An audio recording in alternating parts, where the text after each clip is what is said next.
दोस्तों, हर हर महादेव शिव पुराण रुद्र संहिता द्वितीय सती खंड अध्याय 11 दिसंबर 13। दक्ष की तपस्या और देवी शिवा का उन्हें वरदान देना।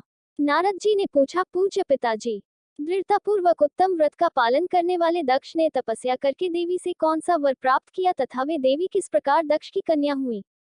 ब्रह्मा जी ने कहा, नारद, तुम धन्य हो। इन सभी मुनियों के साथ भक्तिपूर्वक इस प्रसंग को सुनो। मेरी आज्ञा पाकर उत्तम बुद्धि वाले महाप्रजापति दक्ष ने क्षीरसागर के उत्तर तट पर स्थित हो देवी जगदम्बिका को पुत्री के रूप में प्राप्त करने की इच्छा तथा उनके प्रत्यक्ष दर्शन की कामना लिए उन्हें हृदय मंदिर में विराजमान करके तपस्या प्रारंभ की। दक्ष ने मन को संयम में रखकर दृढ़तापूर्वक कठोर व्रत का पालन करते हुए श्रौच संतोषादि नियमों से युक्त हो 3000 दिव्य वर्षों तक तप किया। वे कभी जल पीकर रहते, कभी हवा पीते और कभी सर्वथा उपवास करते थे। भोजन के नाम पर कभी सूखे पत्ते चबा लेते थे। मुनि श्रेष्ठ नारद, तदनंतर यम नियमादि से युक्त हो जगदम्बा की पूजा में लगे हुए दक्ष को देवी शिवा ने प्रत्यक्ष दर्शन दिया। जगन्मयी जगदम्बा का प्रत्यक्ष दर्शन पाकर प्रजापति दक्ष ने अपने आप को कृतकृत्य माना। वे कालिका देवी सिंह पर आरूढ़ थी। उनकी अंकौंती श्याम थी, मुख बड़ा ही मनोहर था। वे 4 भुजाओं से युक्त थी और हाथों में वरद, अभय, नील कमल और खड्ग धारण किए हुए थी। उनकी मूर्ति बड़ी मनोहारिणी थी। नेत्र कुछ कुछ लाल थे। खुले हुए केश बड़े सुंदर दिखाई देते थे। उत्तम प्रभा से प्रकाशित होने वाली उन जगदम्बा को भली भांति प्रणाम करके दक्ष विचित्र वचनावलियों द्वारा उनकी स्तुति करने लगे। दक्ष ने कहा, जगदम्ब, महामाय, जगदीशे, महेश्वरी, आपको नमस्कार है। आपने कृपा करके मुझे अपने स्वरूप का दर्शन कराया है। भगवती आदे, मुझ पर प्रसन्न होइए। शिवरूपिणी, प्रसन्न होइए। भक्तवरदायिनी, प्रसन्न होइए। जगन्माय, आपको मेरा नमस्कार है। प्रसीद भगवत्याद्य, प्रसीद शिवरूपिणी, प्रसीद भक्तवरदे जगन्माय, नमोस्तुते। 12-14। ब्रह्मा जी कहते हैं, मुने संयत चित्त वाले दक्ष के इस प्रकार स्तुति करने पर महेश्वरी शिवा ने स्वयं ही उनके अभिप्राय को जान लिया तो भी दक्ष से इस प्रकार कहा, दक्ष, तुम्हारी इस उत्तम भक्ति से मैं बहुत संतुष्ट हूँ। तुम अपना मनोवांछित वर मांगो। तुम्हारे लिए मुझे कुछ भी अदेय नहीं है। जगदम्बा की यह बात सुनकर प्रजापति दक्ष बहुत प्रसन्न हुए और उन शिवा को बारंबार प्रणाम करते हुए बोले। दक्ष ने कहा, जगदम्ब, महामाय, यदि आप मुझे वर देने के लिए उद्यत है तो मेरी बात सुनिए और प्रसन्नता पूर्वक मेरी इच्छा पूर्ण कीजिए। मेरे स्वामी जो भगवान शिव हैं, वे रुद्र नाम धारण करके ब्रह्मा जी के पुत्र रूप से अवतीर्ण हुए हैं। वे परमात्मा शिव के पूर्ण अवतार हैं, परंतु आपका कोई अवतार नहीं हुआ। फिर उनकी पत्नी कौन होगी? अतः शिवे, आप भूतल पर अवतीर्ण होकर उन महेश्वर को अपने रूप लावण्य से मोहित कीजिए। देवी, आपके सिवा दूसरी कोई स्त्री रुद्रदेव को कभी मोहित नहीं कर सकती। इसलिए आप मेरी पुत्री होकर इस समय महादेव जी की पत्नी होइए। इस प्रकार सुंदर लीला करके आप हरमोहिनी भगवान शिव को मोहित करने वाली बनिए। देवी, यही मेरे लिए वर है। यह केवल मेरे ही स्वार्थ की बात हो, ऐसा नहीं सोचना चाहिए। इसमें मेरे ही साथ संपूर्ण जगत का भी हित है। ब्रह्मा, विष्णु और शिव में से ब्रह्मा जी की प्रेरणा से मैं यहाँ आया हूँ। प्रजापति दक्ष का यह वचन सुनकर जगदम्बिका शिवा हंस पड़ी और मन ही मन भगवान शिव का स्मरण करके वो बोली। देवी ने कहा, तात प्रजापते दक्ष, मेरी उत्तम बात सुनो। मैं सत्य कहती हूँ, तुम्हारी भक्ति से अत्यंत प्रसन्न हो तुम्हें संपूर्ण मनोवांछित वस्तु देने के लिए उद्यत हूँ। दक्ष, यद्यपि मैं महेश्वरी हूँ, तथापि तुम्हारी भक्ति के अधीन हो तुम्हारी पत्नी के गर्भ से तुम्हारी पुत्री के रूप में अवतीर्ण होंगी, इसमें संशय नहीं है। अंग, मैं अत्यंत दुस्सह तपस्या करके ऐसा प्रयत्न करूंगी जिससे महादेव जी का वर पाकर उनकी पत्नी हो जाऊं। इसके सिवा और किसी उपाय से कार्य सिद्ध नहीं हो सकता, क्योंकि वे भगवान सदाशिव सर्वथा निर्विकार हैं, ब्रह्मा और विष्णु के भी सेव्य हैं तथा नित्य परिपूर्ण रूपी हैं। मैं सदा उनकी दासी और प्रिया हूँ। प्रत्येक जन्म में वे नाना रूपधारी शंभु ही मेरे स्वामी होते हैं।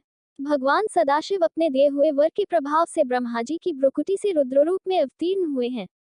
मैं भी उनके वर से उनकी आज्ञा के अनुसार यहाँ अवतार लूंगी। तात, अब तुम अपने घर को जाओ। इस कार्य में जो मेरी दूती अथवा सहायिका होगी, उसे मैंने जान लिया है। अब शीघ्र ही मैं तुम्हारी पुत्री होकर महादेव जी की पत्नी बनूंगी। दक्ष से यह उत्तम वचन कहकर मन ही मन शिव की आज्ञा प्राप्त करके देवी शिवा ने शिव के चरणारविंदों को चिंतन करते हुए फिर कहा, प्रजापते, परंतु मेरा एक प्रण है, उसे तुम्हें सदा मन में रखना चाहिए। मैं उस प्रण को सुना देती हूँ, तुम उसे सत्य समझो, मिथ्या न मानो। यदि कभी मेरे प्रति तुम्हारा आदर घट जाएगा, तब उसी समय मैं अपने शरीर को त्याग दूंगी, अपने स्वरूप में लीन हो जाऊंगी अथवा दूसरा शरीर धारण कर लूंगी। मेरा यह कथन सत्य है। प्रजापते, प्रत्येक सर्ग या कल्प के लिए तुम्हें यह वर दे दिया गया, मैं तुम्हारी पुत्री होकर भगवान शिव की पत्नी होंगी। मुख्य प्रजापति दक्ष से ऐसा कहकर महेश्वरी शिवा उनके देखते देखते वही अंतर्धान हो गई। दुर्गाजी के अंतर्धान होने पर दक्ष भी अपने आश्रम को लौट गए और यह सोचकर प्रसन्न रहने लगे कि देवी शिवा मेरी पुत्री होने वाली हैं। शिव पुराण रुद्र संहिता द्वितीय सती खंड अध्याय 13। ब्रह्मा जी की आज्ञा से दक्ष द्वारा मैथुनी सृष्टि का आरंभ। अपने पुत्र हर्यश्वों और शबलाश्वों को निवृत्ति मार्ग में भेजने के कारण दक्ष का नारद को शाप देना। ब्रह्मा जी कहते हैं, नारद, प्रजापति दक्ष अपने आश्रम पर जाकर मेरी आज्ञा पा हर्ष भरे मन से नाना प्रकार की मानसिक सृष्टि करने लगे। उस प्रजा सृष्टि को बढ़ती हुई न देख प्रजापति दक्ष ने अपने पिता मुझ ब्रह्मा से कहा। दक्ष बोले, ब्राह्मण तात प्रजानाथ, प्रजा बढ़ नहीं रही है। प्रभो, मैंने जितने जीवों की सृष्टि की थी वे सब उतने ही रह गए हैं। प्रजानाथ, मैं क्या करूं? जिस उपाय से ये जीव अपने आप बढ़ने लगे वह मुझे बताइए, तदनुसार मैं प्रजा की सृष्टि करूंगा, इसमें संशय नहीं है। ब्रह्मा जी ने, मैंने कहा, तात प्रजापते दक्ष, मेरी उत्तम बात सुनो और उसके अनुसार कार्य करो। सुरश्रेष्ठ भगवान शिव तुम्हारा कल्याण करेंगे। प्रजेश, प्रजापति पंचजन वीरन की जो परम सुंदरी पुत्री असिकनी है, उसे तुम पत्नी रूप से ग्रहण करो। स्त्री के साथ मैथुन धर्म का आश्रय ले तुम पुनः इस प्रजासर्ग को बढ़ाओ। असिकनी जैसी कामिनी के गर्भ से तुम बहुत सी संतानें उत्पन्न कर सकोगे। तदनंतर मैथुन धर्म से प्रजा की उत्पत्ति करने के उद्देश्य से प्रजापति दक्ष ने मेरी आज्ञा के अनुसार वीरन प्रजापति की पुत्री के साथ विवाह किया। अपनी स्त्री वीरनी के गर्भ से प्रजापति दक्ष ने 10,000 पुत्र उत्पन्न किए, जो हर्यश्व कहलाए। मुने, वे सब के सब पुत्र समान धर्म का आचरण करने वाले हुए। पिता की भक्ति में तत्पर रहकर वे सदा वैदिक मार्ग पर ही चलते थे। एक समय पिता ने उन्हें प्रजा की सृष्टि करने का आदेश दिया।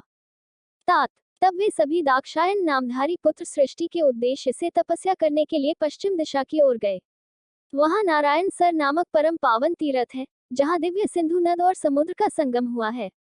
उस तीर्थ जल का ही निकट से स्पर्श करते उनका अंतःकरण शुद्ध एवं ज्ञान से संपन्न हो गया। उनकी आंतरिक मलराशि धुल गई और वे परमहंस धर्म में स्थित हो गए। दक्ष के वे सभी पुत्र पिता के आदेश में बंधे हुए थे, अतः मन को सुस्थिर करके प्रजा की वृद्धि के लिए वहां तप करने लगे। वे सभी सत्पुरुषों में श्रेष्ठ थे। नारद, जब तुम्हें पता लगा कि हर्यश्वगण सृष्टि के लिए तपस्या कर रहे हैं, तब भगवान लक्ष्मीपति के हार्दिक अभिप्राय को जानकर तुम स्वयं उनके पास गए और आदरपूर्वक यूं बोले, दक्षपुत्र हर्यश्वगण, तुम लोग पृथ्वी का अंत देखे बिना सृष्टि रचना करने के लिए कैसे उद्यत हो गए? ब्रह्मा जी कहते हैं, नारद, हर्यश्वास्य से दूर रहने वाले थे और जन्मकाल से ही बड़े बुद्धिमान थे। वे सब के सब तुम्हारा उपर्युक्त कथन सुनकर स्वयं उस पर विचार करने लगे। उन्होंने यह विचार किया कि जो उत्तम शास्त्र रूपी पिता के निवृत्ति पर एक आदेश को नहीं समझता, वह केवल रज आदि गुणों पर विश्वास करने वाला पुरुष सृष्टि निर्माण का कार्य कैसे आरंभ कर सकता है। ऐसा निश्चय करके वे उत्तम बुद्धि और एक चित्त वाले दक्ष कुमार नारद को प्रणाम और उनकी परिक्रमा करके ऐसे पथ पर चले गए जहां जाकर कोई वापस नहीं लौटता है।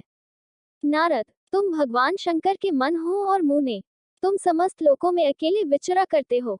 तुम्हारे मन में कोई विकार नहीं है, क्योंकि तुम सदा महेश्वर की मनोवृत्ति के अनुसार ही कार्य करते हो। जब बहुत समय बीत गया, तब मेरे पुत्र प्रजापति दक्ष को यह पता लगा कि मेरे सभी पुत्र नारद से शिक्षा पाकर नष्ट हो गए, मेरे हाथ से निकल गए। इससे उन्हें बड़ा दैख हुआ। वे बार बार कहने लगे, उत्तम संतानों का पिता होना शोक का ही स्थान है, क्योंकि श्रेष्ठ पुत्रों के बिछुड़ जाने से पिता को बड़ा कष्ट होता है। शिव की माया से मोहित होने से दक्ष को पुत्र वियोग के कारण बहुत शोक होने लगा। तब मैंने आकर अपने बेटे दक्ष को बड़े प्रेम से समझाया और सांत्वना दी।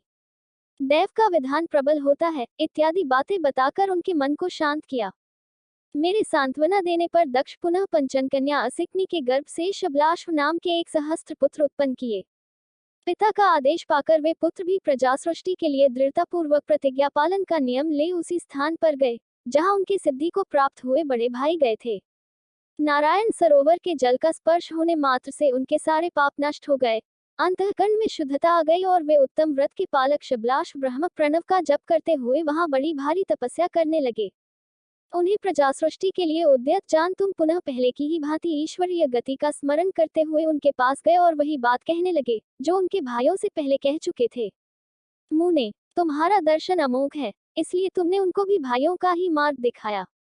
अतएव वे भाइयों के ही पथ पर ऊर्ध्वगति को प्राप्त हुए। उसी समय प्रजापति दक्ष को बहुत से उत्पात दिखाई दिए। इससे मेरे पुत्र दक्ष को बड़ा विस्मय हुआ और वे मन ही मन दुखी हुए। फिर उन्होंने पूर्ववत तुम्हारी ही करतूत से अपने पुत्रों का नाश हुआ सुना, इससे उन्हें बड़ा आश्चर्य हुआ। वे पुत्र शोक से मूर्छित हो अत्यंत कष्ट का अनुभव करने लगे। फिर दक्ष ने तुम पर बड़ा क्रोध किया और कहा, यह नारद बड़ा दुष्ट है। दैववश उसी समय तुम दक्ष पर अनुग्रह करने के लिए वहां आ पहुंचे। तुम्हें देखते ही शोकावेश से मुक्त हुए दक्ष के ओठ रोष से फड़कने लगे। तुम्हें सामने पाकर वे धिक्कारने और निंदा करने लगे। दक्ष ने कहा, ओ नीच, तुमने यह क्या किया? झूठ मूठ साधुओं का बाना पहन रखा है। इसी के द्वारा ठगकर हमारे भोले भाले बालकों को जो तुमने भिक्षुओं का मार्ग दिखाया है, यह अच्छा नहीं किया। तुम निर्दय और शठ हो, इसीलिए तुमने हमारे इन बालकों के, जो अभी ऋषि ऋण, देव ऋण और पितृ ऋण, ब्रह्मचर्य पालन पूर्वक वेद शास्त्रों के स्वाध्याय से ऋषि ऋण, यज्ञ और पूजा आदि से देव ऋण तथा पुत्र के उत्पादन से पितृ ऋण का निवारण होता है, से मुक्त नहीं हो पाए थे, लोक और परलोक दोनों के श्रेय का नाश कर डाला। जो पुरुष इन तीनों ऋणों को उतारे बिना ही मोक्ष की इच्छा मन में लिए माता पिता को त्याग कर घर से निकल जाता है, सन्यासी हो जाता है, वह अधोगति को प्राप्त होता है। तुम निर्दय और बड़े निर्लज हो, बच्चों की बुद्धि में भेद पैदा करने वाले हो और अपने सुयश को स्वयं ही नष्ट कर रहे हो। मूढ़मते, तुम भगवान विष्णु के पार्षदों में व्यर्थ ही घूमते फिरते हो। अधमाधम, तुमने बारंबार मेरा अमंगल किया है, अतः आज से तीनों लोकों में विचरते हुए तुम्हारा पैर कहीं स्थिर नहीं रहेगा अथवा कहीं भी तुम्हें ठहरने के लिए सुस्थिर ठौर ठिकाना नहीं मिलेगा। नारद, यद्यपि तुम साधु पुरुषों द्वारा सम्मानित हो, तथापि उस समय दक्ष ने शोकवश तुम्हें वैसा शाप दे दिया। वे ईश्वर की इच्छा को नहीं समझ सके। शिव की माया ने उन्हें अत्यंत मोहित कर दिया था। मुने, तुमने उस शाप को चुपचाप ग्रहण कर लिया और अपने चित्त में विकार नहीं आने दिया। यही ब्रह्मभाव है। ईश्वर कोटि के महात्मा पुरुष स्वयं शाप को मिटा देने में समर्थ होने पर भी उसे सह लेते हैं। दोस्तों, अगली वीडियो देखने के लिए आप चैनल सब्सक्राइब जरूर करें और लाइक करें और कमेंट करें। हर हर महादेव। दोस्तों, हर हर महादेव।